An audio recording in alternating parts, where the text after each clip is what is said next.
Welcome to the Sanity Project podcast, the place for techies and non-techies who work in the techie world whose work-life balance plan has imploded. We're here to provide solutions that will help both the techie and non-techie live a sane, healthy, and prosperous life. Here's your host, Joanne Victoria. Hi, this is Joanne Victoria with another amazing episode of the Sanity Project podcast.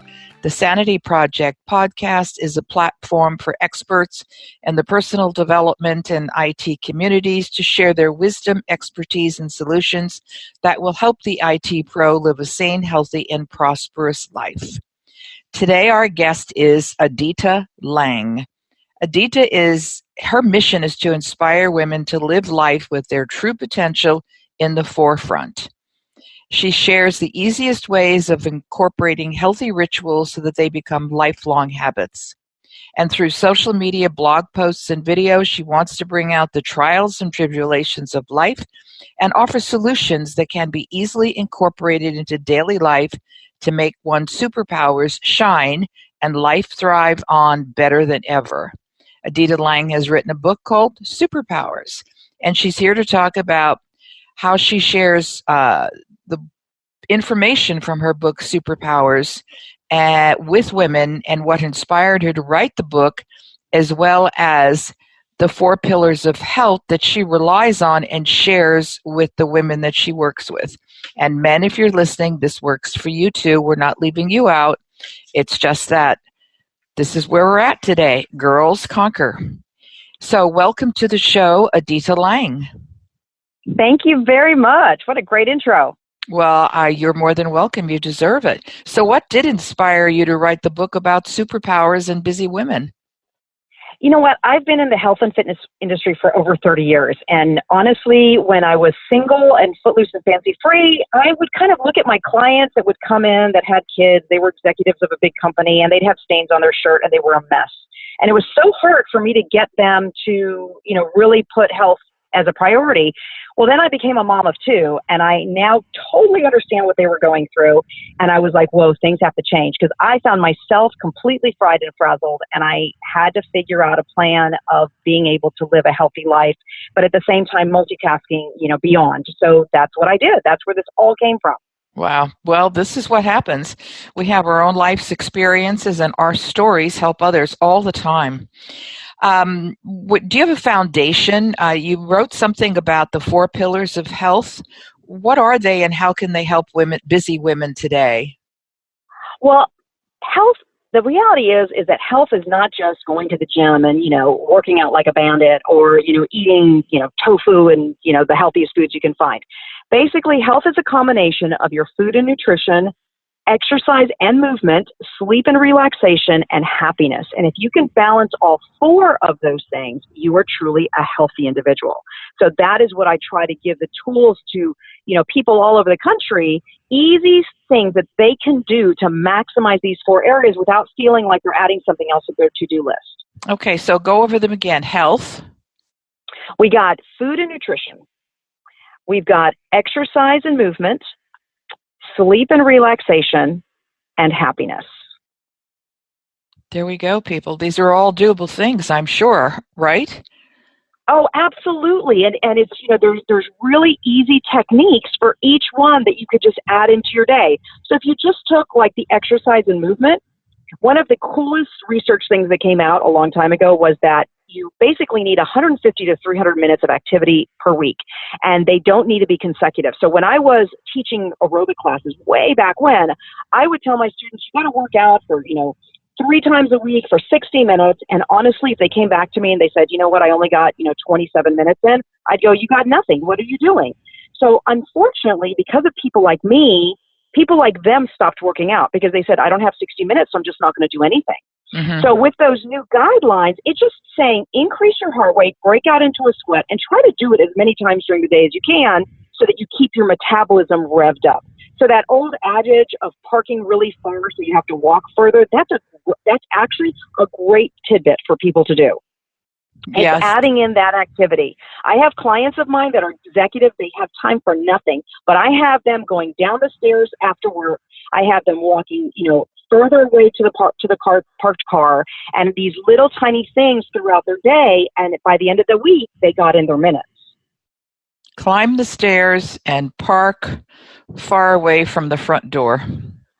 Absolutely. And listen, and count your vacuuming the house or doing yard work. Make that be part of your exercise program. Hey, I know that's what I do. I count even going up and down the steps in my house as exercise. Yeah. Anything to, Absolutely. and when I do it with empty arms, if I have nothing that I'm carrying back and forth, I'll swing my arms at the same time, if I remember. But that's something that I add to it because I have to stay in shape myself because I have to live long and prosper. And I don't like exercise much. I do a few things. The things that I do, I do squats a lot because they move a bigger part of my body. And then I like my kettlebell, but I can't do it. I was advised by my kettlebell trainer, who I don't have. I don't have one. But when I first got my kettlebell and I went to a class and blah, blah, blah, we're moving forward. And she says, well, you have to do 300 of these a day. And I thought, holy cow, I'm not going to be do 300 of these a day. So I don't, but I do enough that I feel a difference. And that's the best I can do. And I do it a couple of times a day. So hopefully that adds up. Oh, absolutely. And listen, I have clients of mine that I've gotten them on this routine of brushing their teeth and doing squats and lunges. And then later on during the day, they throw in a little set of push-ups here and there.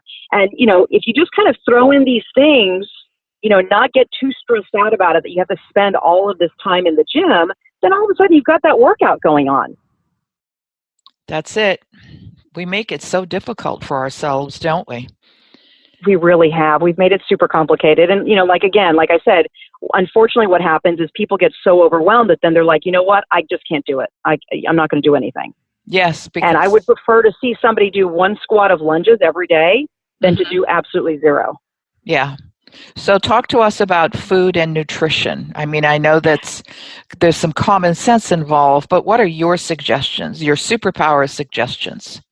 Well, the easiest one is to really recognize what sugars are. So sugars are no longer just table sugar. It's sugar, flour, dairy, and alcohol. All of those break down and digest as a sugar.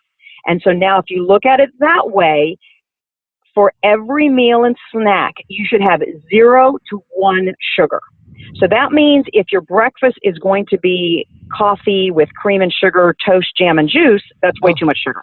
Mm-hmm. So now if you're not willing to give up the coffee, then keep the coffee with the cream and sugar, but then have eggs and avocado for breakfast. Right. Or if you want to have a glass of wine at dinner, fine, have the glass of wine, but don't have it with pasta, cream, and bread.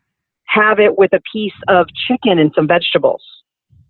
So if you just watch those sugars, that alone can help people lose weight, feel more energized, and get rid of the foggy-headedness. Because all the sugars is what slows us down and makes us overweight, unfortunately.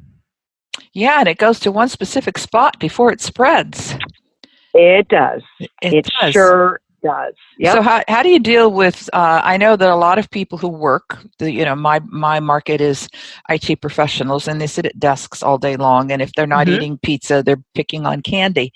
How do you help any of your clients who are addicted to sugar? Because I know wheat, the biggest part of wheat is sugar, and aside from the bad wheat that they're making now that you can't really eat much of anything made from GMO wheat. How do you deal with a sugar addict, somebody who just gets charged up on the sugar and can't stop? Well, ideally, unfortunately, we have become a society where the caffeine and the sugar amps us up energy-wise, and so we just have gotten ourselves unconsciously addicted to it. So what we need to do is start to put in some replacements. So for the caffeine, I always recommend, why don't you add in a cup of green tea instead of a cup of coffee every once in a while, just to kind of start to change the load. And then when it comes to sugars, change things up. So for example, make yourself your own trail mix with some dried fruit that has no added sugar to it and some really good quality raw nuts. That's one way of doing it. My go-to snack is always an apple with raw almond butter, because that'll sustain me. I won't feel starved. It'll keep me full for a longer period of time. And I feel energized because I've got the sweetness from the apple. So we just start to kind of replace, things like that, bringing in a little bit more fruit and getting rid of some of the processed sugars will end up giving us more energy. And then at the same time, too, it'll start to satisfy that craving. Good, good. I'm sure the people who are listening will hopefully take note of this, even though it's so much easier to throw some jelly beans in your mouth or chocolate-covered raisins. Unfortunately, they always have something at the front desk that's made of sugar. I know. And then the other thing is to drink more water throughout the day. So, ideally I tell people you want 8 glasses of water a day, and for anything caffeinated or alcoholic, add in 2 more. So, if you're going to have a cup of coffee in the morning, now you're up to 10 glasses. You kind of work your way through that, but that added water throughout the day is also going to help to wash out some of this sugar that you just, couldn't stop yourself from having. Mm-hmm. That's good. I don't think people drink enough water at all. No. And they need it because their brains need it. Aside from their bodies, Absolutely. Their brains need to be. And it's for mental clarity, it's for energy, and then it also helps with weight loss. There we go. Okay, so you also said happiness. That's a big one. That is a big one. Yeah. Well, my favorite statistic with that one is that kids typically laugh 400 times a day and adults only 15. Oh. So one of the things that I say is hang out with your happy people. I have found in my practice working with clients, I have found that people don't do something for themselves. They're so preoccupied with 2 things. They're preoccupied with doing things for others, and they're preoccupied with what everybody else thinks of them. And so unfortunately, that leaves them behind completely. So my first go-to for everybody is that you need to do something for yourself every day. And it doesn't mean you have to spend an hour on it. Even if you spent 5 minutes or 10 minutes, like, reading your favorite book, you read 4 pages of your favorite book, just something to get you out of your normal routine that you do for yourself is very empowering. And the other thing is hang out with your happy friends. Go out for a cup of tea. Learn to laugh again, because we've just gotten so busy and we get kind of, sucked into work so much that we don't really, take the time to just let go a little bit and really laugh and enjoy. Yeah, the past 10, 15 years have been pretty stultifying. Oh, yeah. We've not been as happy and as much fun to be with or be around or in our lives. That's my experience of people. The change has been significant. Oh, absolutely. Plus, everything is so, immediate. They need everything so immediate. What happened to the day that you called somebody and the phone was busy and you were like, okay, I'll call again later. Right. Nowadays, that doesn't happen, because if for any reason it's busy, you start to freak out and you send text messages, emails, and anything else you can do to get that person's attention.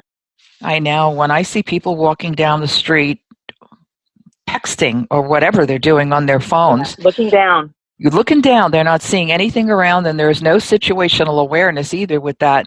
And I just want to go, I can't, I want to smack them. I want to do something to get their attention. But, number 1, it's none of my business. Number 2, I'll get in trouble. And number 3, I'll get in trouble. So I don't do it. I just wish that they had a calmer life.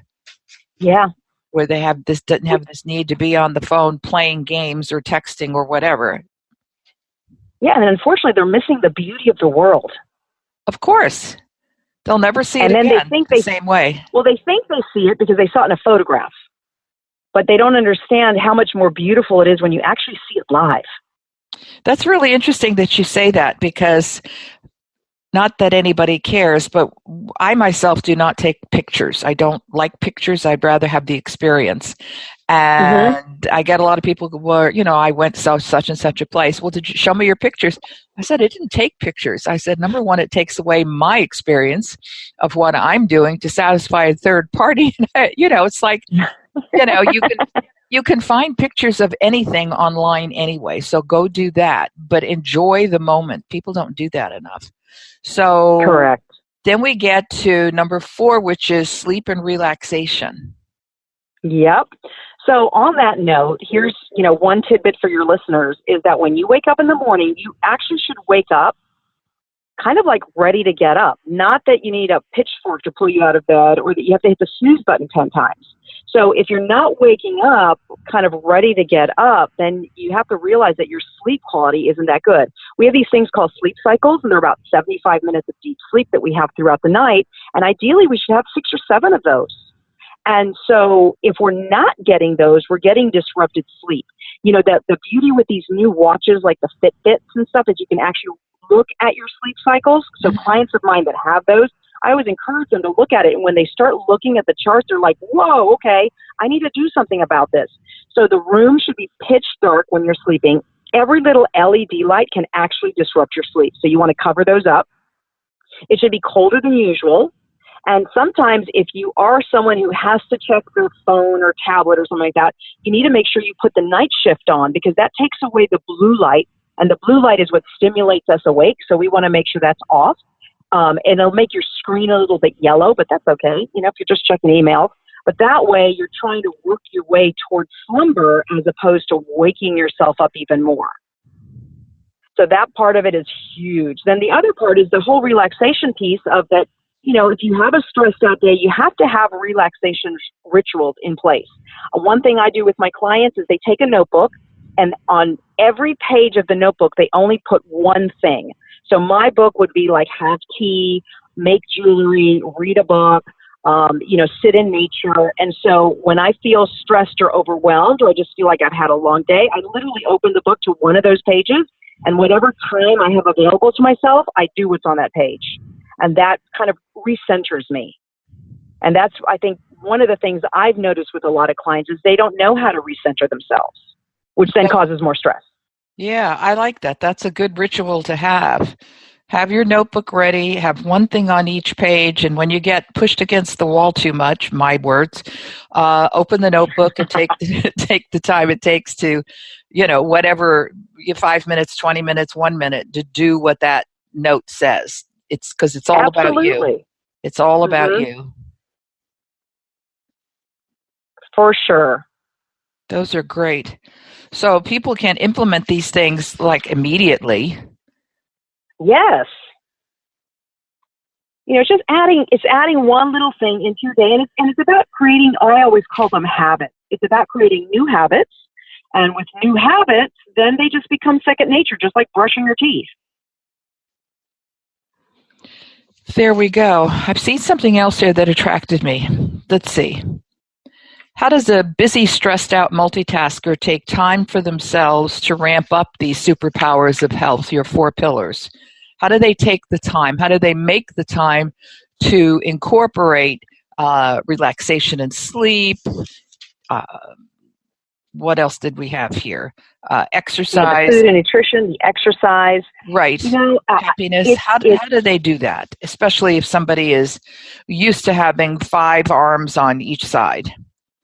Well, you know, one of the things is, you know, I have my own problems with the smartphones, but the smartphone can be quite useful, and it can be useful to helping us with, you know, setting an alarm, with, you know, your schedule and itinerary, all of those kind of things. So taking those things and actually using them to your advantage, I think, is imperative. The other thing is you got to learn to say no. I see too many people who say yes to everything, and half the things don't mean a thing. And you have to be able to say no, especially when you recognize that, hey, I think I need some time for myself. Because if we don't put that in there, then we're just going to become even more fried, more frazzled, and multitasking is going to become out of control. So we need to be able to say no to the things that really don't, you know, add to our day, our life, our career. We have to be able to say no to those things. And that's going to give us some additional time throughout our day. I know with me, I have my 2 kids, I get them ready for school, but all in all, in my day, I sneak out a little piece of my day to go have tea with friends. That's my thing. And it might be 10 minutes sometimes. Sometimes I might get away with 20 minutes, but whatever it is, it's what resets my day. And then the second half of my day, I feel like energized and ready to go. There you go. Yeah, I think, again, we don't spend enough time with ourselves, by ourselves, Correct. or with people who make us feel better than we are at that moment. So Yep. tell me a little bit about your book. Where can people find it? You can find it at superpowerblueprint.com. It's available in Kindle, iBook, you know, paperback book. I also have it set up with some exercise programs as well, some streaming live videos with exercises. Again, I designed that book. It's a fun read. It's got a lot of worksheets to fill out inside, and I did it because I wanted people to create their own instruction manual for life. So you're able to put in there, answer out the questions, and by the time it's all said and done, you'll have your own personal food plan, your own personal set of rituals. Everything is all in there. And you get to create it for yourself around your own lifestyles. Correct. Absolutely, because the reality is, listen, we all metabolize foods completely differently, and we all respond to exercise differently. So we have to figure out what works for us as an individual. And that is the most successful programs that I've seen. I have clients of mine that they've gone through 4 or 5 different weight loss programs and exercise programs. They never lost weight. And once I basically coached them to create their own food plan is when they lost weight and they've kept it off. And they're happier and they feel more energized. And that's what I want to do with people. Because, well, number one, they own it because they've created it. And number Correct. 2, it fits their lifestyle. And then they... Absolutely. And go ahead. Sorry. That's all right. No, I was going to say, I live in South Florida. I live in Miami. And so Miami, we are a cultural melting pot. So at the same time, too, this helps people kind of maintain their culture as they're creating their food plan. Interesting. Expand on that for a bit. Well, my next door neighbors are from Spain. The lady across the hall is German. We have people from all over the place, and there's certain foods that they enjoy eating. And so if I came in and said, okay, we're going to do this weight loss program, and you're going to have, 2 eggs for breakfast, and you're going to have, a piece of avocado or whatnot, I can deal with the lady from Costa Rica, and she's like, no, I don't want 2 eggs for breakfast because I have eggs with black beans and rice. Can't I have that? And I'd be saying, yes, you can have that. So, so you have to change the food for the cultures just as well as everything else. And I think it's really important for them to just understand. I try to teach people how to understand their sugars and the components of foods so that way they can create their own food plan with their own likes and dislikes, all taken care of. There's your next book. No, but I haven't seen a book out there like that. I have a few more books in my head that have started to come out. So you will be seeing more for sure.